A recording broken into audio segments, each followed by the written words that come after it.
everybody and welcome to my book haul. I have lots of books to show you, so I'm just going to jump straight into it. First of all, I'm going to start with the books that I was sent by publishers. I was sent 3 books by Hockey Books. The first being London Belongs to Us by Sarah Manning. It's set in London, obviously. I think it's set over one night. I could be wrong about that, but I'm pretty sure it is. I think it's essentially a romance story. It's out the 2nd of June this year, so I'm going to try and get it read before the 2nd of June because it sounds really good, and it sounds, I do like contemporary books at this time of year. I just think they're very nice and very easy to read. The next 2 I have, I don't actually know an awful lot about, but the first one is called With Malice by Eileen Cook. This is out in June as well this year, and I think this is more of a thriller. It's about a girl called Jill who wakes up after being in a coma for 6 weeks. She's been told that she was in Italy with a school trip and had this accident that led to her being in hospital, but then I think loads of lawyers and newspapers turn up and stuff, so she's like, is this actually an accident that happened, or is there more to it than that? And that's all I really know about this. I'll be interested in reading a YA thriller. I do like reading kind of psychological thrillers, but they're more often than not like horror, kind of hard-boiled crime fiction is what I'm trying to say.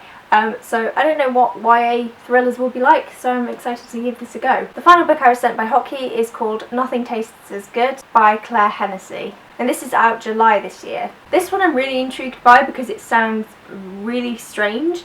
I think it centres around a girl called Annabelle who is dead, and she decides to be like a ghostly helper to an old classmate. But then it says because she's fat, so I don't really know how the fat and the afterlife kind of intertwine. So it'll be an interesting one to see. I don't know if it's comedic or if it's, I don't really know anything about this book, so I'm intrigued to go into it, and I'm kind of excited to go into it blind. The next book I was sent by publishers was from Penguin. It's in this giant package because there are lots of different elements to this package. First I got some stickers, and then lots of these kind of little postcard. Then I got this little kind of tea-stained letter about what the book is about, which is called The Wander Society, and this is a book about leaving the technological and modern world behind and getting back to nature and getting back to what we should be doing, which is reading and taking in the world not through technology but through our own eyes. It also comes with this really awesome little kind of mock newspaper. I also have some badges, which are the little logos, I think. This book here, which is called The Wander Society by Kerry Smith, and Kerry Smith is the author that did Wreck My Journal. There are some kind of recommendations of different authors and different books that you can get that have been about wandering, the art of getting lost, library wandering.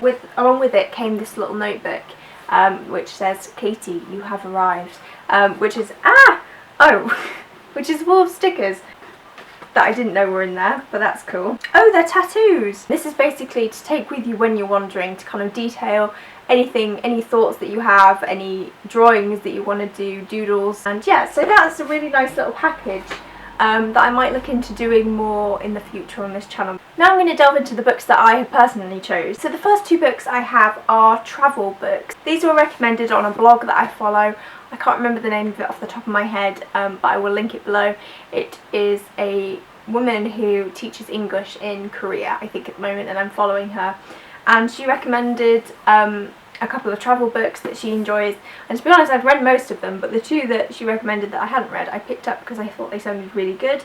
The first being The Kindness Diaries, and this is by Leon Legothetis. This is a guy who decided to travel around the world using only kindness from others, and that is essentially what the book is about. He goes to different countries, and it's kind of a book about human goodwill and faith and kindness. It's going to be quite interesting to see how a connection between countries is as well. And the second book that I must admit I am much more excited about is Little Princes by Connor Grenton. This deals with issues like child trafficking, and basically child traffickers would come and take the children. They kind of promised safety to the kids by promising to take them to this kind of safe city, so the parents would get their children to safety, but then the traffickers would would basically abandon them. So then these young children, who some could be as young as maybe 3 or 4, were effectively orphaned. So the author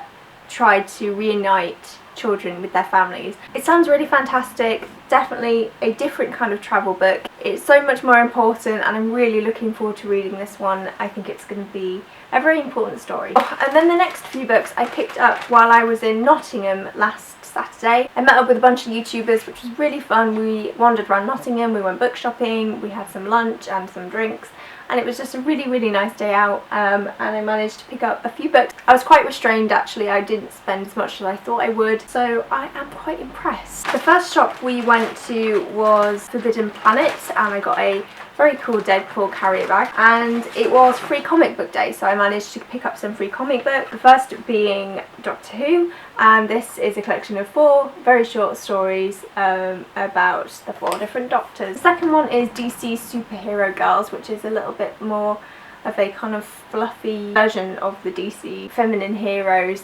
aimed at kids, I assume anyway.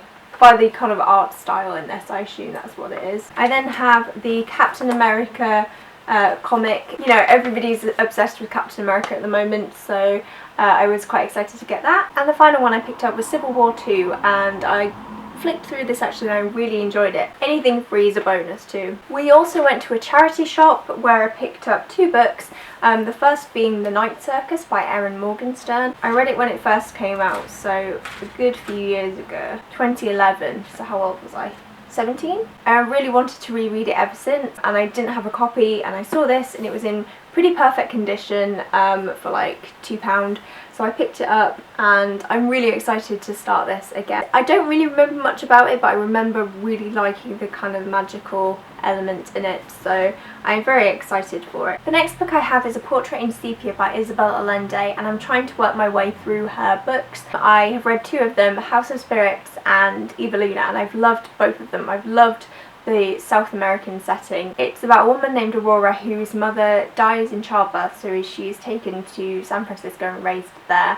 She is raised in a very privileged and happy environment, but she feels disconnected and quite unhappy with her life as it is. So she decides to travel to Chile to figure out who she is and her background a little bit and more about her family. And it just sounds very interesting. It is about women and it is about identity and family and all that good stuff. So I'm very excited to read this one. And then finally we went to Washstones and I picked up a fair few amount of books. I didn't actually spend that much money because I had one of those stamp and save cards which saved me like £10, so I was very good on this day actually. I was very impressed with myself. The first book I have will come as no surprise because everybody and their dog has been talking about this book, so I have jumped on the bandwagon and I really want to try it, and it's called The Long Way to a Small Angry Planet by Becky Chambers, and I'm not going to go into what this book is about because you all either have read it or have heard about it. Yeah, I love sci-fi books anyway, especially books set in space, and it just sounds very much a much more mature look at space and different species and different class systems and stuff like that, so I'm very excited for this one. Sticking with the sci-fi theme, I also picked up a hardback book. I got this one on my Kindle actually from NetGalley, and I was reading it and I got about 60-70 pages in and I'm really enjoying it so far, but I saw this in the shop and I was like, right, I have this as an ebook so I don't technically need it, but I want it, and it is called Sleeping Giants. This was in my most anticipated reads of 2016 list that I made at the beginning of the year. I've had this on my radar for quite some time and it just, look at it, it is so beautiful. It's a story about a woman who as a young girl falls into this pit, and when the fire brigade and her family help get her out, it seems that she's fallen into like this palm of this robotic hand. And then we fast forward a few years when she's grown up and she's become a scientist and she's trying to discover what this hand was. Is it metal from a different planet or not from Earth? She's trying to discover if it's alien and what's going on, and it's just really cool. People have compared it to The Martian, and I can kind of see why. It's not funny like The Martian, it's not kind of tongue-in-cheek like The Martian was, but it has a similar writing style in that it isn't that descriptive. That was more kind of logs and diary entries, whereas this one is more interviews. If you don't like reading kind of interview styles, then I can see why this would maybe not be for you. But I quite enjoy reading interview styles. It kind of moves the plot along faster. I hope to finish it and review it soon to let you all know what it is about. I haven't seen many people talking about this, and I don't know why, because it's so beautiful and it sounds so good. The final book I have is called Tell the Wolves I'm Home. This is by Carol Rivka Brunt, and I saw this on Nicole's channel, who I trust her opinion by now. She has great taste in books and authors, and I saw that she really enjoyed this, so I picked this up when I saw it in Washstones. It sounds like exactly the sort of thing that I would enjoy. It centers around 14-year-old June, who is very close with her uncle. She's very shy, she's quite distant from her sister and her friends and everybody, and the only person she can connect with is her uncle, who is a painter. Unfortunately, her uncle passes away, which isn't a spoiler because I think it says it on the first page. But June's mother won't really discuss it because it is this kind of taboo illness, which does turn out to be AIDS. Again, I'm not spoiling anything because it does say that on the first page. But at the funeral, June notices this strange man standing quite far away. She wonders who it is, and he gets in touch with her and they meet up and they kind of form a friendship, and it turns out that this man had some sort of relationship with her uncle, and they sort of form a bond using that, and it just sounds really interesting. It sounds like it's a very character driven novel, which is what I'm all about, so I think I'm going to really like this one. The final book I picked up is Off the Page by Jodie Picoult and Samantha Van Leer. We were actually discussing this at the meetup in Nottingham. This is the second book in the series, but I've heard that Between the Lines isn't actually that good. But this one's much better, and it can be kind of read as a standalone. It centers around a girl who's kind of obsessed with books and fairy tales, and reading this fairy tale she reads about this prince called Oliver, and she sort of wishes him into existence so he kind of magically appears in this real world. For him to stay here, somebody else needs to go into the fairy tale book to kind of take his place, so they have to try and find someone to do that. It's all about sort of the real world and this fictional world. It reminds me of sort of Enchanted in that kind of premise. I will read anything kind of fairy tale-ish, so I think this one will appeal to me quite a lot. So those are all the books that I picked up over the last couple of months. If you've read any of these books, then please do let me know in the comments down below. Did that rhyme? Thank you so much for watching. As ever, do give it a good old thumbs up if you enjoyed it, and I will see you in the next video. Bye guys!